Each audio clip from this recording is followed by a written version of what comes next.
In the United States today, a major health issue is childhood obesity. Currently, among children ages 6 to 11, 15.8% are overweight and 31.2% are overweight or at risk of being overweight. Among adolescents aged 12 to 19, 16.1% are overweight and 30.9% are overweight or at risk of being overweight. These statistics are not surprising due to Americans' lack of physical activity in their daily lives and poor nutritional diet. A key way to improve these statistics and decrease the rates of childhood obesity is through increasing the daily physical activity that children receive. Is the best place to do this is in the school system, through both physical education classes and recess. The problem is that currently only 8% of elementary schools, 6.4% of middle schools, and 5.8% of high schools provide daily physical activity or its equivalent for the entire year. Even when physical education programs are in place, it is estimated that boys only spend about 18 minutes engaged in moderate to vigorous activity and girls about 16 minutes. Also, speaking strictly about elementary schools, only 9 states in the United States require them to have daily recess, and 20% of all elementary schools have abolished recess entirely.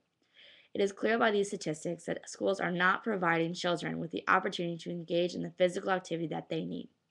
This is why my recommendation for action states that a federal mandate that states all schools educating students from grades K through 12 require students to participate in physical education classes, 30-minute minimum, daily for the entire school year, and a federal government mandate that states all schools educating elementary school children be required to provide students with a recess in the middle of the day where they will have the opportunity to engage in physical activity. The reason I believe that physical activity is the best way to improve childhood obesity is because studies have shown that physical activity is one of the leading methods that individuals can use to reduce the risk of developing diseases such as high blood pressure, heart disease, diabetes, and even some cancers.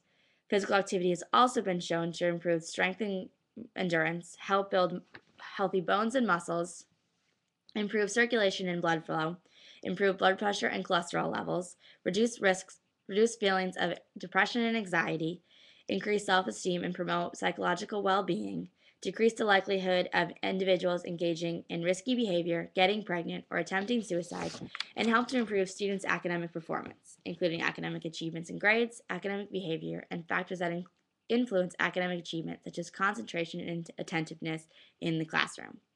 With the overwhelming amount of benefits that arise from physical activity, it's disheartening to see how little American schools are doing to provide children with the opportunity to engage in physical activity. The truth of the matter is, like stated previously, 8% of elementary schools, 6.4% of middle schools, and 5.8% of high schools provide daily physical education or its equivalent for the entire school year.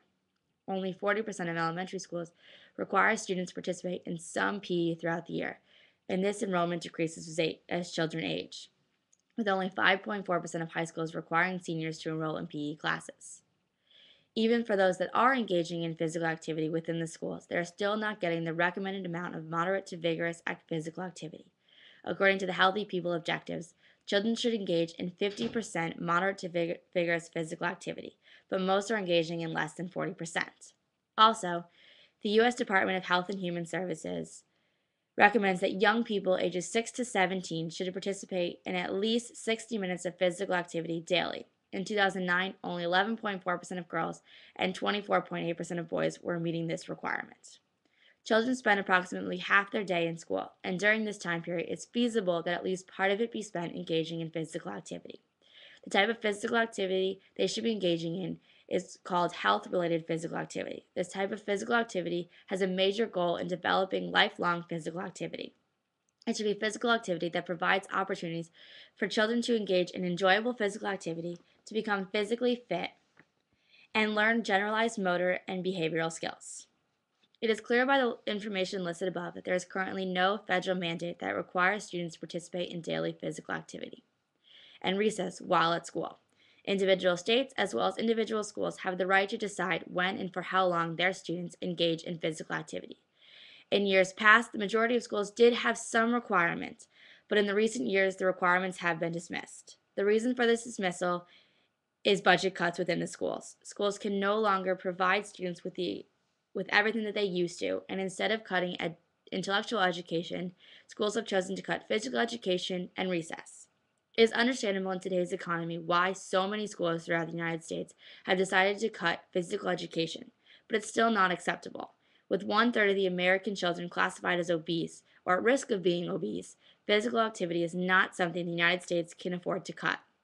These obese children are heading down a path that is leading to major health issues in years to come. These health issues can be prevented if the need for physical activity is taken seriously. It is time for schools to take action and provide children with more opportunities to engage in physical activity to improve their overall weight and quality of life.